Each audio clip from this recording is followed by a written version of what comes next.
Ministry often depends on, you guessed it, money.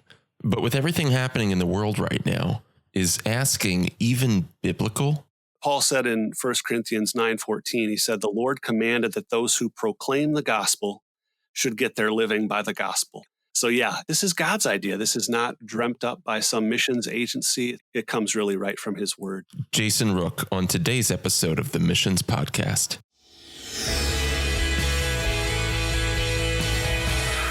Welcome to the Missions Podcast, the show that explores your hard questions on missions, theology, and practice to help goers think and thinkers go. I'm Alex Coquin, Director of Advancement and Mobilization for ABWE International, joined again, as always, by Scott Dunford, West Coast Mobilizer and lead church planter for Redeemer Church in Fremont, California. And Scott, it seems trivial to be talking about something like the weather right now. Maybe people need a break from all of the COVID-19 depression.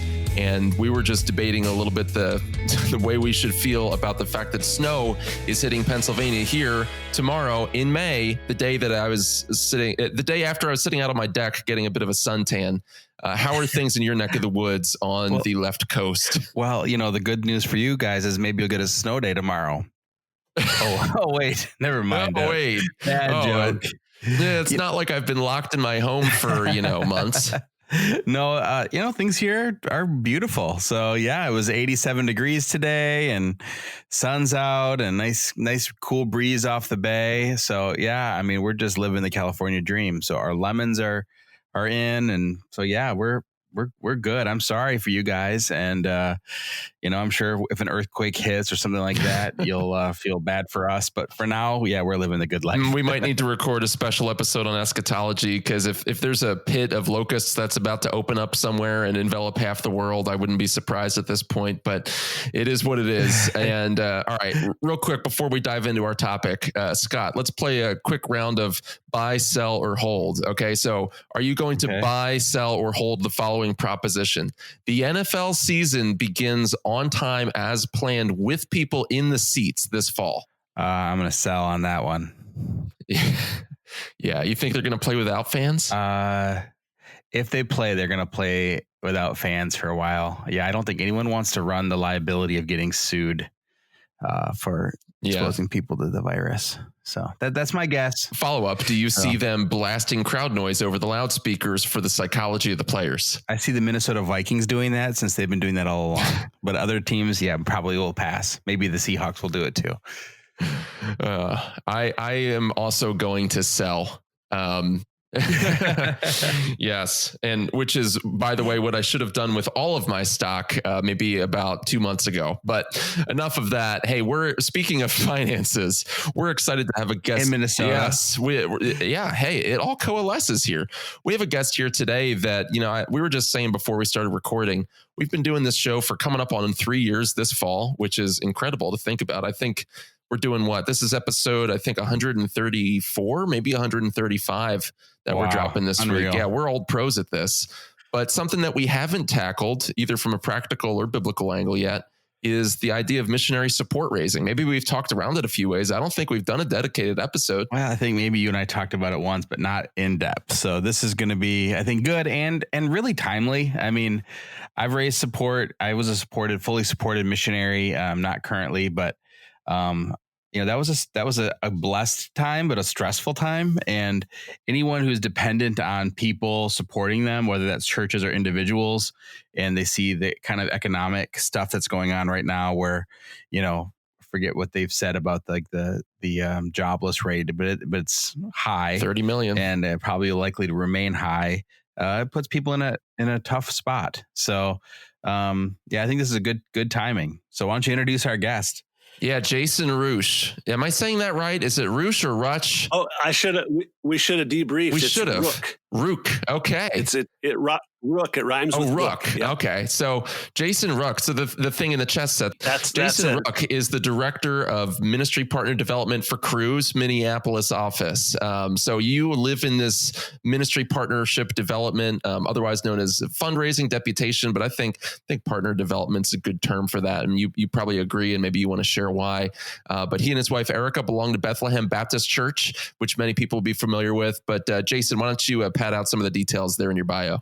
Yeah, yeah. Thanks so much. Great to be with you guys. Appreciate the dig on the Vikings there. Well, I'm a Packer fan, so I was going to say, it yeah, comes naturally. It really has very little to do with you. it just happens. It's not personal. Well, exactly. Or it's all I mean, if personal. you grow up in northern Wisconsin, it's just a given, right? That's just the way it is. Yes. Yeah. Oh, it's so Yeah. personal. Yes. Understood. Well, I think a good thing we've got the unity of the Spirit here. We should be okay with each other. Yes. Thank God for that. Yeah, absolutely. So yes, I am. I'm a director of infrastructure, which doesn't make a lot of sense to a lot of people, but trying to make sure that we've got the right systems in place with communication and with our training, so that and I'm director of infrastructure in the ministry partner development world with Crew.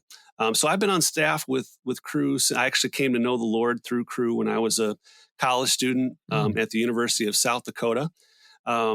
And I have been on staff this is my 20th year.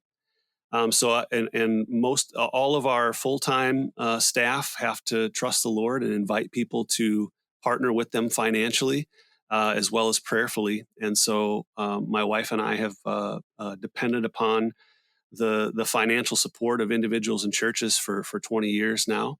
And I've been leading, coaching, training in ministry partner development. That's what we call it, MPD, with Crew for about 13 years now. So I do live in Minneapolis, but the work that I do is with our U.S. national team. So really working with all of our U.S. staff.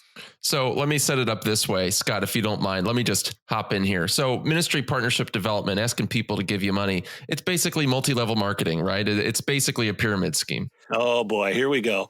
It's not. Yeah, I would say that is not an uncommon view, really, even of some people in the church. But we really view it differently, don't we? One of my, and I think this is probably the life verse of every support raising missionary. But Paul said in 1 Corinthians 9:14, he said, "The Lord commanded that those who proclaim the gospel should get their living by the gospel." And we see Paul asking boldly from the Corinthian church. We see him expressing gratitude to other churches that he wrote letters to. We see Jesus receiving money from some of it says the women that traveled with him that gave out of their means. We look back to the Levites and see that there was donations given on behalf of God's people so they could have a special role in God's work, kingdom work. And so, yeah, is it multi-level marketing? It's not. It's what we believe. And you hit it. You said the word partnership, and that's really the key word for us. This is God's idea. This isn't, Crew's been around since the 50s, so really not that long in human history. But this is God's idea. This is not dreamt up by some missions agency. It's not something that some church denomination came up with, but it comes really right from His Word. So when I was growing up, I mean, we had missionaries in our churches all the time, and I grew up, in a Baptist church, and it was not uncommon, on a Wednesday night or Sunday night, we would have a van pull up and a family that was, clearly barely making it financially, kind of falls out of the van, and they got their slide presentation, and you start talking to them and you realize, okay, some of them were doing this for 3, 4, 5 years. And it seemed like that was kind of the norm. Certainly that isn't the case anymore. And both of us are working with organizations that deal with a lot of partnership development. But maybe you can help those, because I still find, as I talk to some people, especially if they grew up in a background like I grew up in, where that's kind of their mentality. And so when they hear the idea of like, okay, you're a fully supported missionary, that idea of like, okay, I'm going to spend 5 years trucking around in a oversized van with all of my belongings in it. So how has missionary fundraising changed over the years? And what are some of the things that have changed for the better, and maybe some of the things that have changed for the worst? Yeah, great question. I do think that there's plenty of stereotype. Again, you talk about multi-level marketing. There's one stereotype. You talk about the poor missionary family who is, just barely making it, and that's just the life that they've chosen. Certainly, there are organizations that I think Mother Teresa taking a vow of poverty. There's probably other organizations like that, but that isn't modern missions. Now, it's not. It's also not the idea for us to have as much money as we can.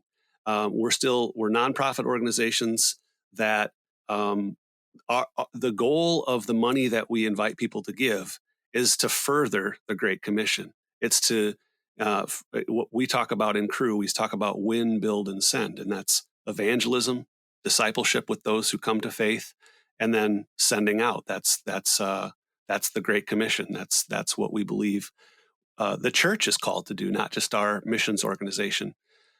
So we take very seriously, and not just our missions organization. I think in the modern missions world, when people are sensing God calling them into the mission, they find the right agency to work with, or perhaps through their church they are sent, or there's a combination of those. And those churches and organizations look at where they're going to serve, look at their family status, and help them set an appropriate support goal. And that includes today, and at least in America, right? I mean, this is where I'm living and serving. It might not be exactly like this everywhere else. But, we want medical and dental plans for our staff. We want to make sure that they're cared for in not just making sure they can buy groceries and pay rent, but that they can not be distracted by financial hardship, so they can do the work that they believe God's called them to do. So I think that's in my mind, that's definitely a change for the better. A change for the worse. I don't know. I haven't really thought about that one. Well, I one of them that I understand it completely, but I also lament it a little bit. And I think this hurts, and is that, I have great memories. And part of the reason I think I was open to missions was the fact that from the time I was a young boy, we had missionaries in our church all the time, and usually the wife would teach a missionary story to the kids. And that's when I first heard of Adoniram Judson and William Carey and Hudson Taylor. It was as a kid from missionary stories. And even seeing those slideshows, as archaic as they seem to us now, did spark something in my imagination that told me that taking the gospel to the ends of the earth was something that was a good thing to do. And we kind of seem to not have that anymore for a lot of reasons. What do you think about that? I mean, does that strike you in the same way? That's a great question. Let me see if I'm understanding correctly. So is it a little bit more of the are people going to the ends of the earth as much, or are they serving more in our case in the United States of America? Yeah, no, I guess my question wasn't very clear. Okay. I should be better at this after 137 episodes. It was more of saying, is the way we raise support now, does it somehow shortcut the local church in a way that keeps maybe kids, especially who probably don't have a lot of opportunity to support missions, or don't get reached out to by missionary raising partner support, from being exposed to missions. I know others within the IMB, and that they have a completely different funding model, that never see a missionary in their church, and I could see that being a problem. Yeah, no, that's helpful distinction. Yeah, I do think that is something. I mean, the existence of para church is, it was born out of something that was not there, and that one of those things was probably the inability or unwillingness for local churches to help fully fund missionaries, right? And for a church to really get behind a missionary in prayer and in giving, so that they're able to know that person, be the one that can say that they sent them, and there's a real intimate relationship there. I think there is a loss in many of today's funding models, for sure. Now, again, I can speak primarily for our organization and Crew. We love the local church. We expect our staff to be rooted and grounded, and members and active members in their local churches. So there is the connection to the local church, but yeah, by and large, it's going to be probably a handful of churches that are familiar with the missionary and more individuals or couples. Well, and I think if we're talking about ways that fundraising is maybe turned for the worse, that's probably as good a segue as any.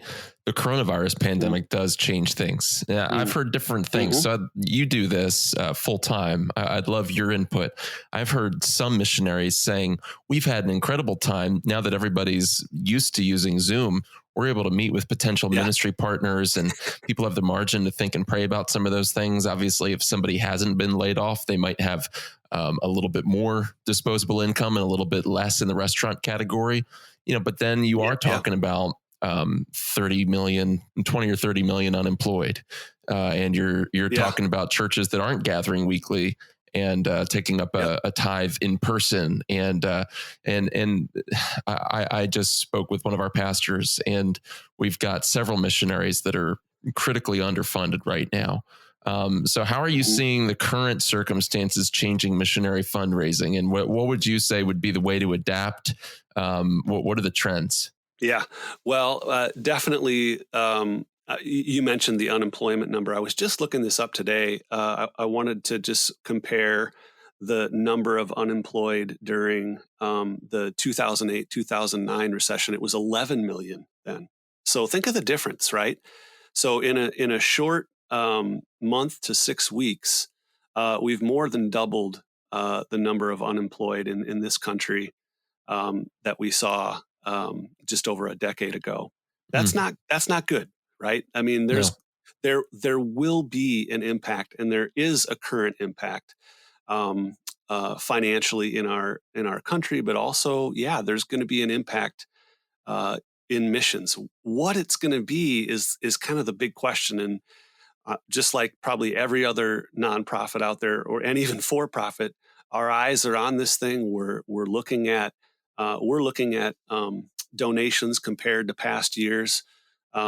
As April came to a close, we have seen a difference for sure. I mean, think of this: we canceled all of our summer missions for students, all of them, right? Now, aside from just not being able to go do the missions, that's a lot of missionary. That's a lot of funding that would come in normally for our organization, right?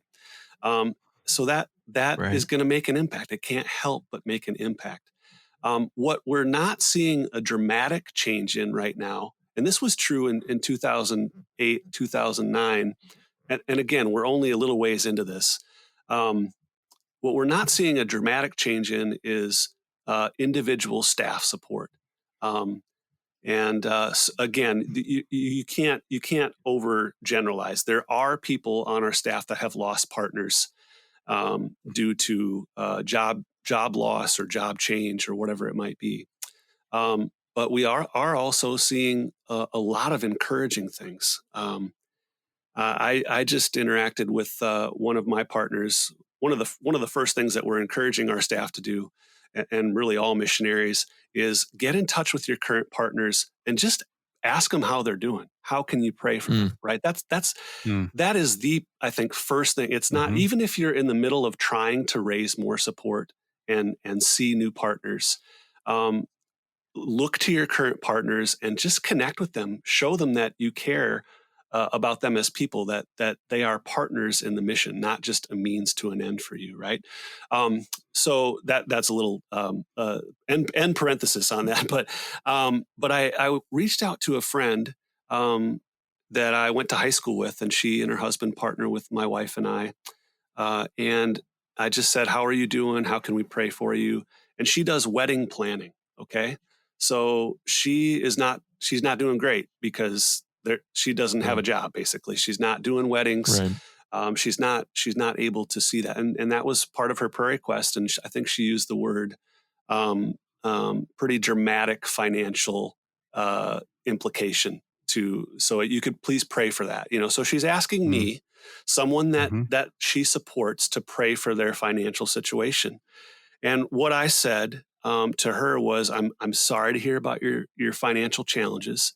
And I don't know if it was the Spirit or what, but I typed to her, hey, you know this, but your partnership is voluntary.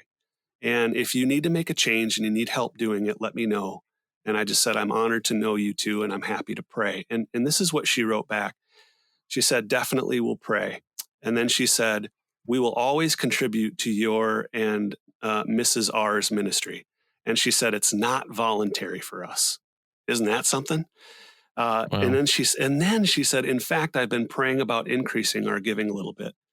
Obviously, you'll be the first to know that outcome. So again, that's one anecdote in a thousands and probably hundreds of thousands of donors, partners. But that we are seeing things like that. It's not just me; it's a lot of other people that are seeing people respond really generously and powerfully, and sometimes just on their own, saying, "Hey, somebody said I'm not paying much for gas in the monthly gas budget, and we'd love to bless you. So we're going to increase our giving a little bit." So so we're encouraged and we're watchful, right? I mean, we will have to see over the coming months what some of the more challenging implications might be. So what do you say to then, a young missionary couple or single that was considering going into missions, but with all this going on with COVID, and maybe they're hearing people say, "Oh, you're not going to get any support, and it's going to take you forever." And what do you say to them to keep them engaged? Yeah, because I can imagine if I was in their situation, I'm like, oh man, like maybe they just lost their job, and maybe now for the Holy Spirit saying, "Hey, this is your opportunity. You were putting off missions for this reason or this reason. Now is the time." But they're also very afraid of diving into support raising at this time. What do you say to that? Yeah, well, I can tell you what I did say. We just had a training for. Normally, we would have had in 4 locations throughout the United States training for people to join us as interns coming fall of 2020, and so we do our trainings in April, and they raise their support over the summer.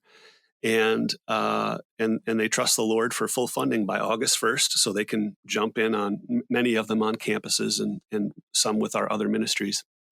And so we instead did like everybody else. We were on Zoom, and we did our training over Zoom, and we trained almost 500 new interns that have been planning and are still planning to join with us and be part of helping us, turn lost people into Christ-centered laborers. And so I said to them, and this is really what I started with too. This is God's idea, and so I never get tired of looking at that passage in 1 Corinthians 9. That this is something the Lord has commanded. It's the way He has designed the body of Christ to continue His mission. You look at the early church in Acts 2 and see people giving to those who had need. Later in Acts, you see, and then they're in the midst of persecution, right? Stephen's been martyred. Saul is persecuting the church. And in Acts 11, we read this. Is it okay if I read this this passage here? Acts 11, starting in verse 27, it says, "Now in these days, prophets came down from Jerusalem to Antioch, and one of them named Agabus stood up and foretold by the Spirit that there would be a great famine all over the world. This took place in the days of Claudius. So the disciples determined, everyone according to his ability, to send relief to the brothers living in Judea. And they did so, sending it to the elders by the hand of Barnabas and Saul." So this is sandwiched in between the martyrdom of Stephen, Saul's persecution, and right after this we read about James being killed and Peter being imprisoned. So now, is it financial crisis? I mean, I don't know the economics of the early church. Yeah, and famine, you would think. Certainly, you would. Yeah, exactly. If they're talking about a prophecy of famine, then it's going to hit them economically. And so here is this display of Spirit-filled generosity. And this is what we are telling people that are sensing the Lord calling us to join Cru. And I would say anyone else that says, I think I need to be I'm called to be a sent laborer, and wherever that might be, to whatever group of people or whatever country it might be. We're saying, join us. I mean, let's trust that this is what God says it is, and this is how He wants to do things. Now, are we going to have to think through different ways of inviting people to partner with us in churches? Likely, likely. But right now, and I think forever, we're not going to say, well, let's not do the missions thing, right? We believe this is God's idea, and we want to keep doing it. Well, that's good. We have more to dive into here. We're going to take a quick break, and we'll be right back.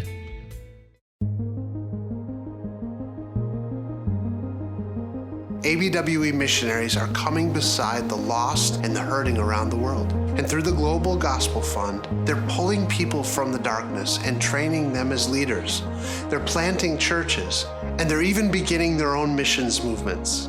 You may already support one ABWE missionary. Would you consider a gift to the Global Gospel Fund to support all 1,000 of our missionaries? Thank you for that.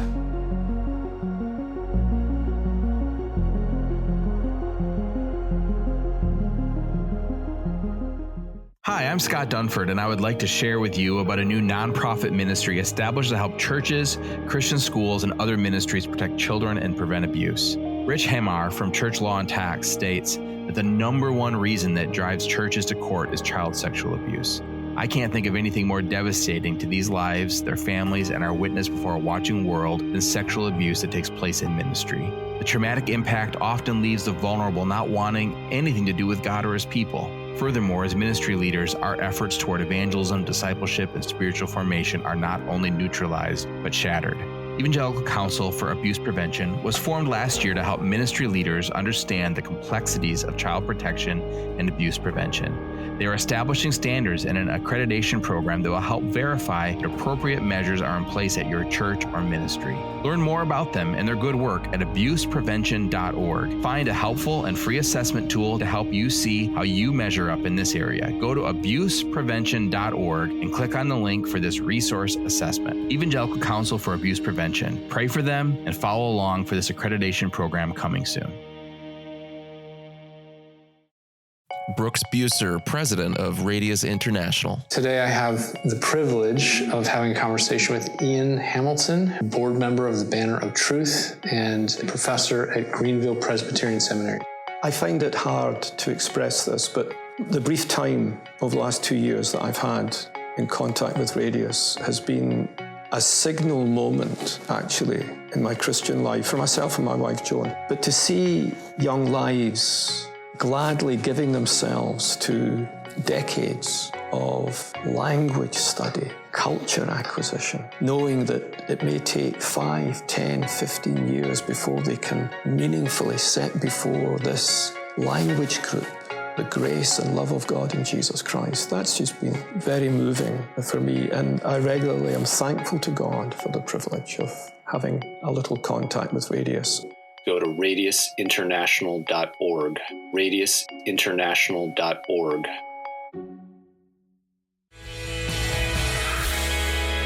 What would you say to missionaries that are themselves underfunded right now? Because we want to find out for everyone across the board, what are some practical missionary partnership best practices just in general?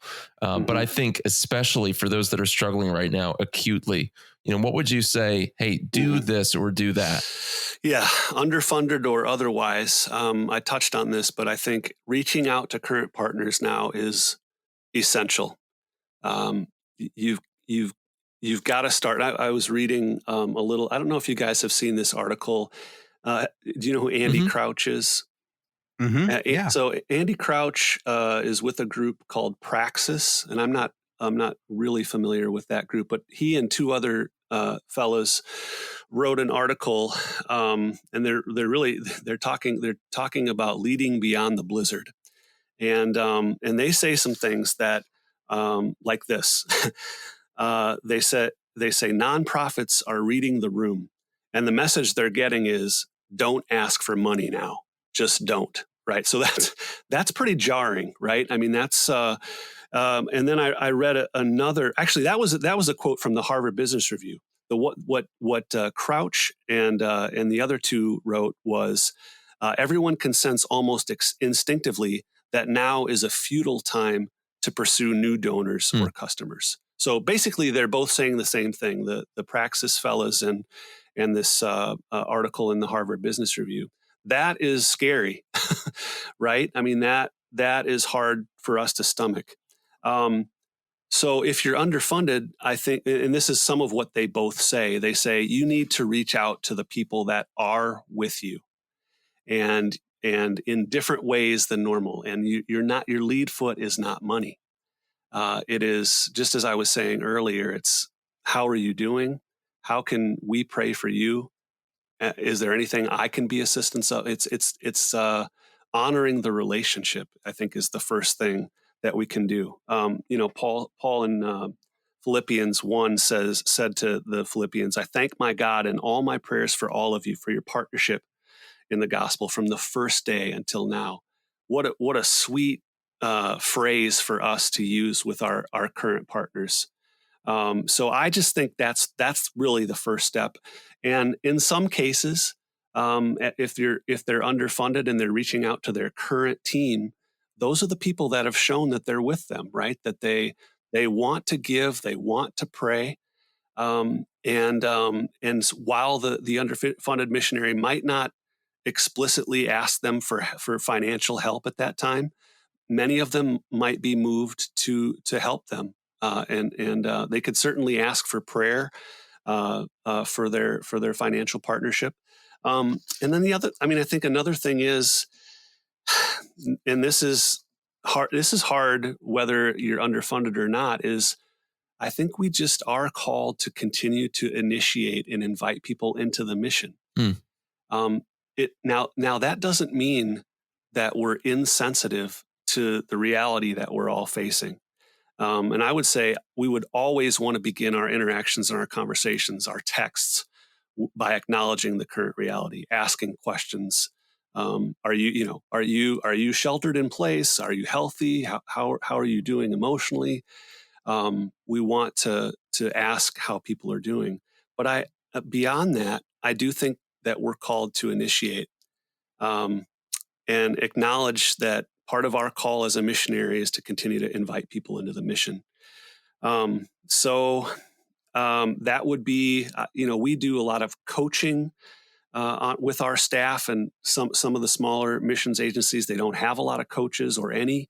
So it might be looking for people to come around you, people from your church to assist you with ideas for people to contact or ways to go about seeing greater financial partnership. But if you're underfunded, you can't, I just think you can't stop, right? You can't stop because there's a pandemic. You have to believe and act as if you believe that this is really what God has designed and called you to, and He's gonna rally the church and the people in the church to continue to send people out to reach others for His glory.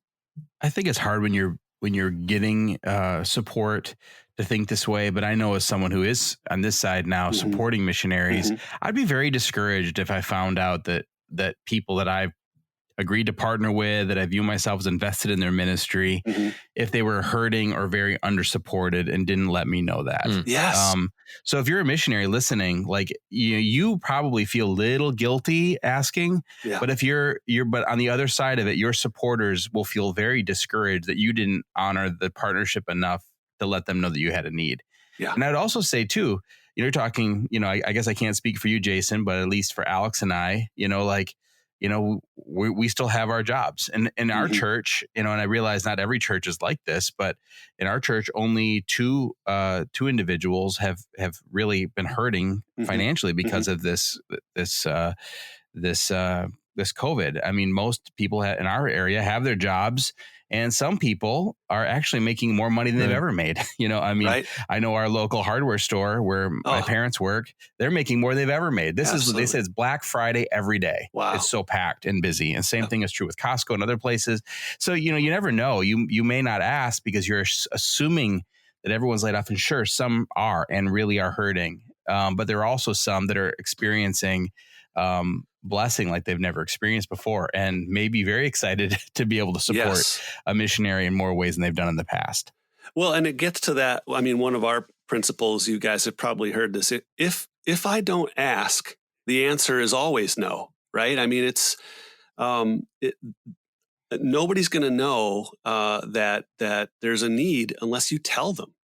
And so I think just along with what you're saying, for us to take a Harvard Business Review article or another article and take a sentence out of that and go, well, I mean, everybody's read that you shouldn't ask for new support or new money now, and have that prevent you from doing what you believe God's called you to do.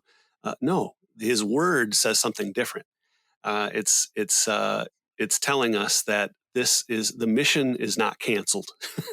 It's still in play. And yeah, go ahead. Well, no, finish your thought, and then I want to shift direction, but just ever so slightly, because I think it's all related. Yeah, no, that was it. I think that's just for the people to realize that, just like you said, Scott, not everyone is in financial crisis. Absolutely, more people than ever are, but that doesn't mean everyone. And so let's reach out to our current partners. Let's consider who God's put in our path to invite that we haven't yet, and trust Him with the results. Yeah. And, relating to that and who those partners are, I've seen a divide even just among the missionaries that I know. And among the ones that I know, maybe 50% of their support comes from churches and 50% comes from individuals. So this kind of ties back to what Scott was saying earlier about how the culture of churches has changed. But the reality is that in a lot of churches, you're not seeing missionaries come in every other weekend, and, the wife may be teaching a Sunday school class, and missionaries getting pulpit time. Right. The culture of our churches has dramatically shifted away from that.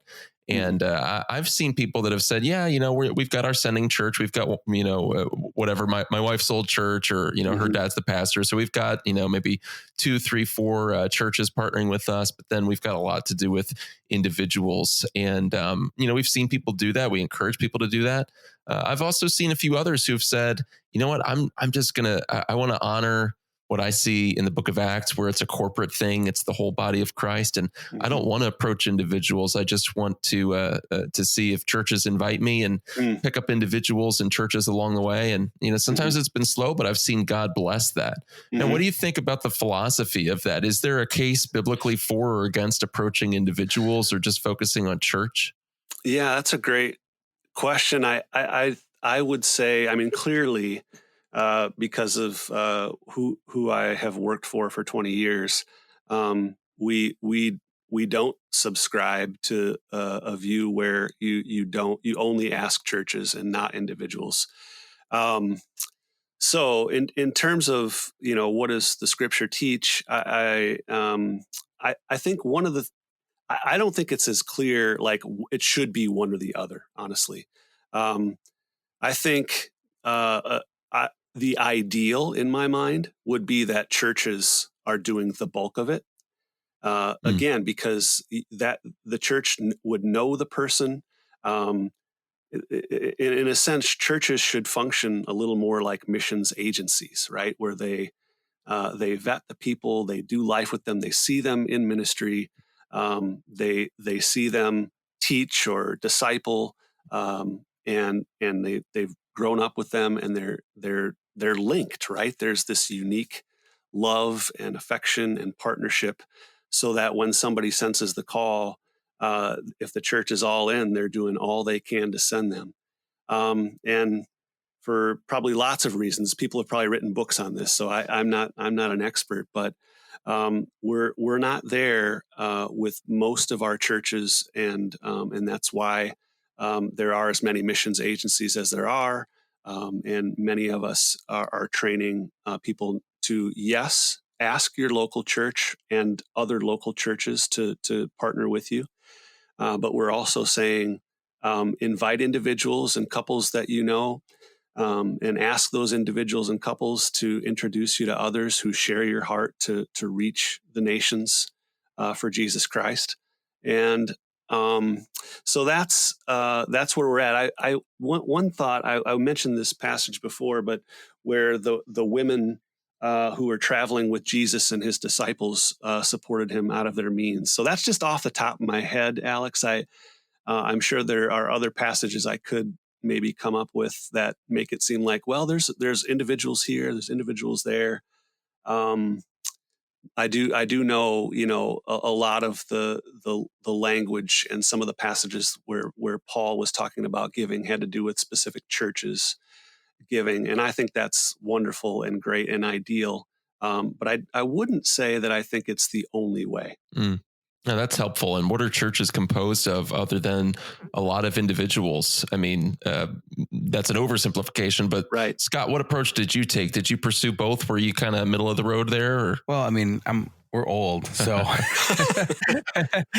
the time, I mean, there was a lot more opportunities in local churches. And I came out of the pastorate too. So a lot of my connections were with other pastors, and they knew that I could preach and teach. And so I had opportunities to get into the pulpit. I think it's harder, for those who are in support ministries, or maybe they're doing medical missions, or they're going into missions, but they're not preachers.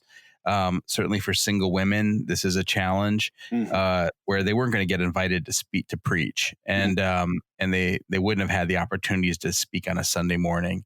And so, yeah, for us, it worked out well. I mean, we had, I think, a number of churches that were supportive of us. A lot of them were churches we knew well, and then majority were individuals. I think that there's one solution maybe would be, really try to work through your church and your church's network. And then even asking those pastors, we had times when pastors would say, hey, I can't have you in our Sunday morning service, but we can introduce you to our small groups, and we'd let you share in their small groups. And that was a huge blessing to us. So it was still connected to the local church. Some churches, and actually this is where I'm at right now. I didn't need financial support at the time we moved out here to California.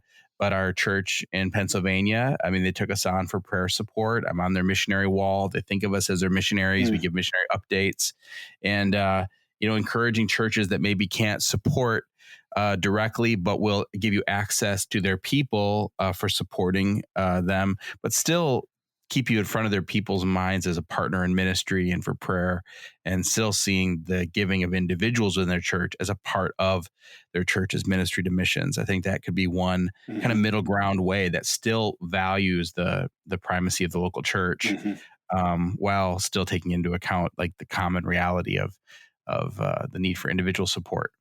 Jason, this is really helpful stuff. So Jason, it was great talking to you, and so thankful for your time, thankful for the work of Cru. If people want to get in touch with you, they want to find out more about Cru, they want to pick your brain about support raising, how can they best do that? If they want to know more about Cru, I mean, they can go to cru.org, and that's just the general website. If they want to get in touch with me, I'm happy to interact with people. They could email me at jason.ruch, that's RUCH, at cru.org.